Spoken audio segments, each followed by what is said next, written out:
Hola, hola chicos. El vídeo de hoy me sirve como un pretexto perfecto para dentro de la asignatura de biología adentrarme en el bloque de metabolismo.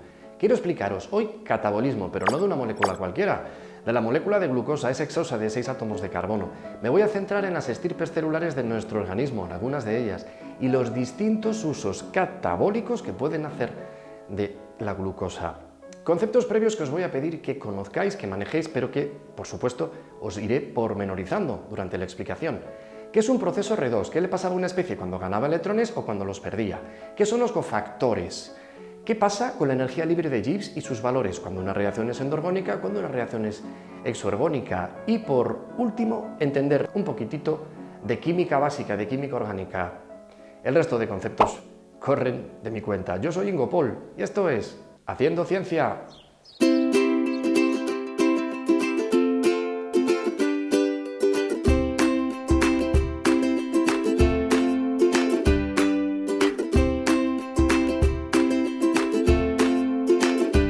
Haciendo Ciencia, Biología. Para que entendáis perfectamente esta explicación, quiero comentaros, la pizarra blanca se ha convertido de repente en una célula eucariótica, pero es una célula de las nuestras. El borde, el marco de la pizarra será la membrana plasmática, en tanto que lo que he representado, el fondo blanco de la pizarra, sería el citosol.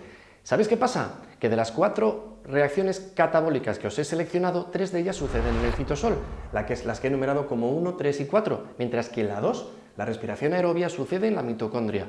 Venga, vamos a imaginar en este caso que de las células estamos trabajando con células eucarióticas de nuestro cuerpo, ¿vale? Y se nos ocurre centrarnos la atención en una célula muscular esquelética. Estas células sí que poseen mitocondrias y, independientemente del estirpe que escojamos, siempre podremos efectuar la primera etapa, que es el paso de glucosa a piruvato. Esta es una etapa que no necesita el aporte de oxígeno. Puede haber oxígeno, podemos estar respirando, pero no es necesario, no interviene en este proceso oxidativo. Descubriremos que es una oxidación de glucosa a piruvato, molécula de 6 átomos de carbono a molécula de 3 átomos de carbono. Y en este proceso conseguimos, a partir de...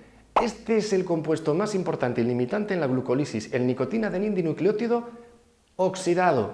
A partir de ahora diré cofactor oxidado. Este sería el cofactor reducido. Conseguimos poder reductor. ¿Por qué? El catabolismo es un conjunto de reacciones que llamaríamos degradaciones oxidativas. Son oxidaciones en las que aprovechamos moléculas grandes, le quitamos toda la energía contenida en sus enlaces y los aprovechamos. Los cofactores transportan esos electrones y conseguimos sintetizar energía metabólica, adenosintrifosfato, ATP.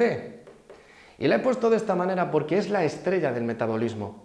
Una molécula de ATP dura tanto como un billete de 500 euros en la puerta de un banco. Nada. ¿Por qué? Segundos a como mucho 2 minutitos. El adenosintrifosfato es una molécula con 3 enlaces riquísimos en energía. ¿Cuál es el rendimiento neto de esta ruta? Pues conseguimos piruvato, que es un metabolito, que ya veremos lo que hacemos con él, y conseguimos el adenosintrifosfato, súper interesante. 2 moléculas por cada mol de glucosa, 2 moles, por cada mol de glucosa que se introduzcan en la glucólisis. ¿Sabéis un detallito? Aunque la glucólisis es una reacción, bueno, en realidad son 10 reacciones, ¿sí? En las 5 primeras se consume ATP, las siguientes se genera, y el balance global es que hay 2 moléculas de ATP de síntesis neta en este proceso. Si empezamos a hacer ejercicio, los 2 primeros minutos es la glucólisis la que nos suministra el ATP necesario. Los 30 primeros segundos utilizamos la hidrólisis de la fosfocreatina, que es una manera que tienen no todas las células, la célula esquelética sí que la tiene, como posibilidad de acumular adenosintrifosfato, pues para pegar un brinco, que te viene una avispa asiática y pegas un brinco para escapar de ella, que te quiere morder un perro. Esas primeras reacciones.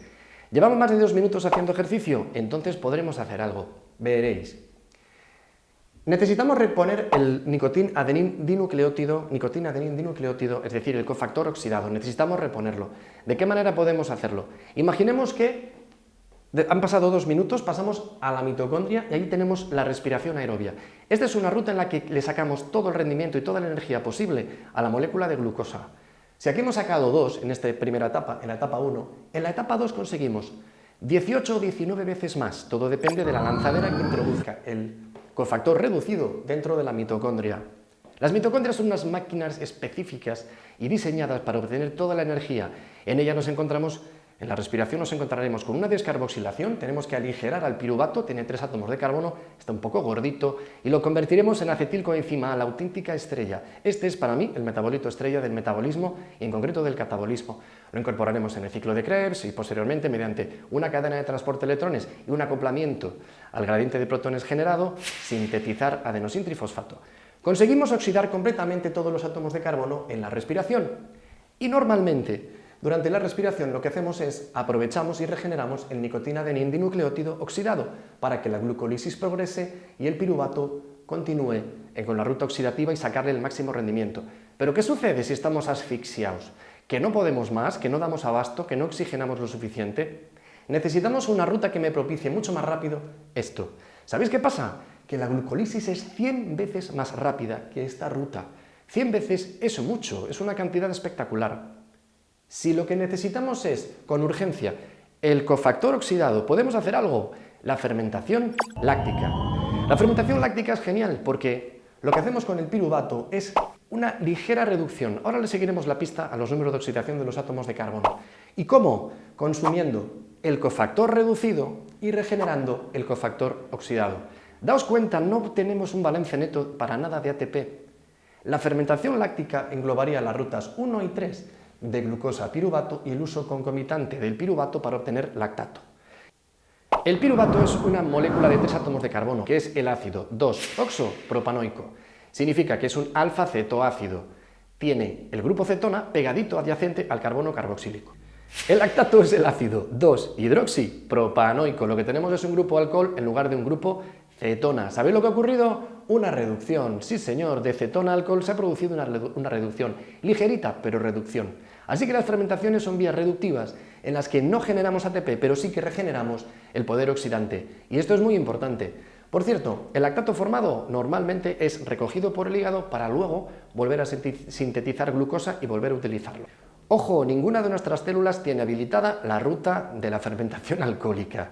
No, nuestras células no pueden generar a partir de piruvato, etanol y CO2. En este caso el enzima implicado serían dos enzimas para pasar de piruvato a, como os está apareciendo ahora, ahí podéis ver cuál sería esta ruta.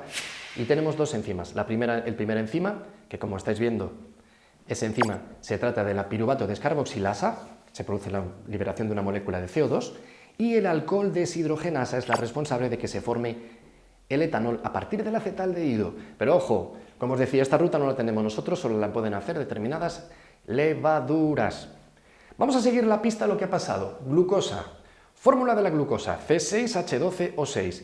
Voy a asignar los números de oxidación a la glucosa, al piruvato y al lactato. Un segundito.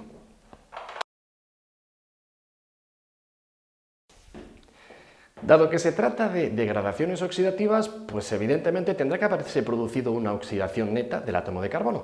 Lo que hacemos es asignar un valor promedio a todos los átomos de la molécula de glucosa y obtenemos, en el caso de la glucosa, el número de oxidación del carbono es 0. En el paso de glucosa a piruvato, en el piruvato, que esta es su fórmula molecular, este sería el número de oxidación 2/3. Se ha incrementado el número de oxidación y como sabemos en química, cuando el número de oxidación se incrementa, lo que ha pasado es que hemos perdido electrones, nos hemos oxidado. Una oxidación ligera, evidentemente, sí. La máxima oxidación se da en la respiración aerobia. Conseguimos CO2 y en el carbono, el número de oxidación del carbono en el CO2 es +4. De 0 a +4 la máxima oxidación, mientras que de 0 a 2/3. ¿Qué está pasando en la fermentación láctica? Que el paso de piruvato a lactato me propicia que el número de oxidación del carbono vuelva a ser el mismo del inicio. ¿Qué sucede con la ruta de las pentosas fosfato? Esta es una ruta distinta, también es catabólica y está formada por 2, pero no todas las células la pueden realizar. De hecho, la célula que he buscado como ejemplo, esa célula de músculo esquelético, no puede realizar la ruta de las pentosas fosfato. ¿Qué estirpes celulares son las idóneas para poder realizar esta ruta? Aquellas células que estén implicadas en síntesis, pues por ejemplo, de ácidos grasos, de esteroides, de nucleótidos o de neurotransmisores. Células hepáticas, las células de las gónadas, óvulos, testículos, eritrocitos, células adiposas, el tejido graso, todas ellas tienen que poseer esta ruta perfectamente activada. ¿De qué depende esta ruta? De las necesidades de poder reductor para las biosíntesis. Los cofactores oxidados pero fosforilados, en este caso nicotina, adenin dinucleótido fosforilado y oxidado, es el factor crucial para que se desencadene esta ruta. De hecho, el enzima responsable de que esta ruta comience es 1000 veces más sensible a la concentración de NADP más de lo que el propio enzima que inicia la glucólisis lo es a la concentración del cofactor oxidado. Cofactor fosforilado oxidado, cofactor oxidado. Esta es una ruta muy importante en células como por ejemplo el eritrocito. Y ahora os cuento por qué. Dos etapas. La primera es oxidativa. Ahí entroncamos en lo que decimos de catabolismo. Pero ojo con la segunda etapa, que es reversible. Es una etapa en la que no se produce, en ninguna de las etapas, en la primera ni en la segunda, se produce energía.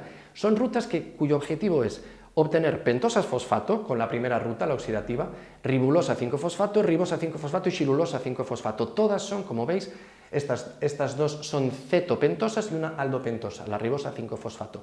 Por eso llamamos ruta de las pentosas fosfato. En la segunda ruta, mediante la acción de transaldolasas, transcetolasas, isomerasas, epimerasas, todas estas lo que van a rendir son moléculas como fructosa 6-fosfato y gliceraldehído 3-fosfato. Repito, ya os dedicaré un vídeo específico a esta ruta. ¡Qué importante! Estos no son ni más ni menos que intermediarios metabólicos de la glucólisis. Imaginad que la célula lo que necesita es sencillamente dividirse. Estamos con un adipocito y se quiere dividir. Si ese adipocito quiere dividirse, necesita ribosa 5-fosfato, así que le interesaría un montón llegar a esta ruta. No vamos a activar la ruta oxidativa, vamos a aprovecharnos de estos intermediarios de la glucólisis y los vamos a mandar a la ruta de las pentosas fosfato a su etapa reversible, y así conseguiremos los nucleótidos, en este caso, conseguiremos la ribosa 5-fosfato para la síntesis de los ribonucleótidos o de los desoxirribonucleótidos, como nosotros queramos. Imaginad que lo que nos interesa realmente pues es una célula como el poder reductor. ¿Sabéis quién es? Los eritrocitos. Los eritrocitos tienen un problema. Os voy a hablar del glutatión.